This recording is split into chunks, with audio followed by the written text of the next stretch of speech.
নমস্কার, আমি international human rights প্রোটেকশনের Hooghly জেলা অধ্যক্ষ সৃজিতা দাস বলছি চুচুড়া থেকে। আমি পুলিশ লাইনের সামনে যে আবর্জনা ছিল যেটা রাস্তা অবধি পুরো চলে এসেছিল, কিছুদিন আগে আমি সেই ভিডিও আপলোড করি। আজকে আমি ভিজিটে এসেছি দেখার জন্য পরিষ্কার হয়েছে কিনা। তো এসে দেখলাম জায়গা পরিষ্কার হয়েছে এবং রাস্তা মেরামতিরও কাজ চলছে। চলুন দেখে নেওয়া যায়।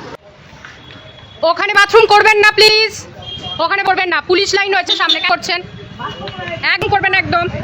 এখানে জাস্ট ভিডিও করা হয়েছে, এটা জাস্ট পরিষ্কার হয়েছে, আপনারা করছেন যেখানে সেখানে দাঁড়িয়ে।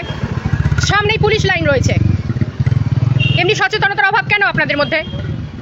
একদম করবেন না, ভুল হয়ে গেছে। কেন করবেন? জিনিসগুলো দেখছেন পরিষ্কার করা হয়েছে এই জায়গাগুলো।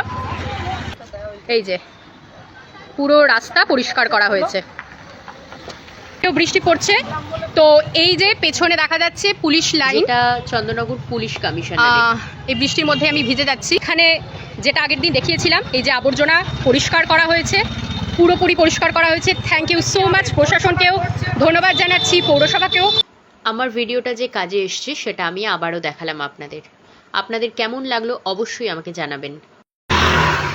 এই যে পুরো ক্লিয়ার করা হয়েছে জায়গাটাকে, দিনের বেলা হলে আরও ভালো বোঝা যেত, তার উপর বৃষ্টি পড়ছে। এই যে রাস্তা কিছুটা মেরামত করা হচ্ছে, রাস্তা মেরামতির কাজ চলছে।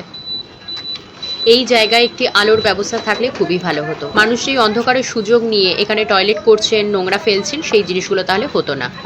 সরকার থেকেও যেমন পরিষ্কার করা হয়েছে, তেমনি জনগণকেও কিন্তু সচেতন হতে হবে। এখানে কিন্তু যত্রতত্র ময়লা ফেলবেন না, আর যেখানে সেখানে মলমূত্র ত্যাগ করবেন না। পেছনে police line, Chandannagar police commissionerate.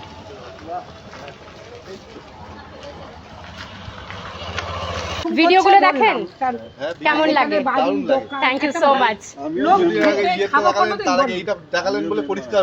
Thank you. হ্যাঁ, আমি এটা দেখিয়েছি। তারপর আমি কোর্ট চত্বরটা দেখিয়েছি, গঙ্গার ঘাট দেখিয়েছি। হ্যাঁ হ্যাঁ, থ্যাংক ইউ।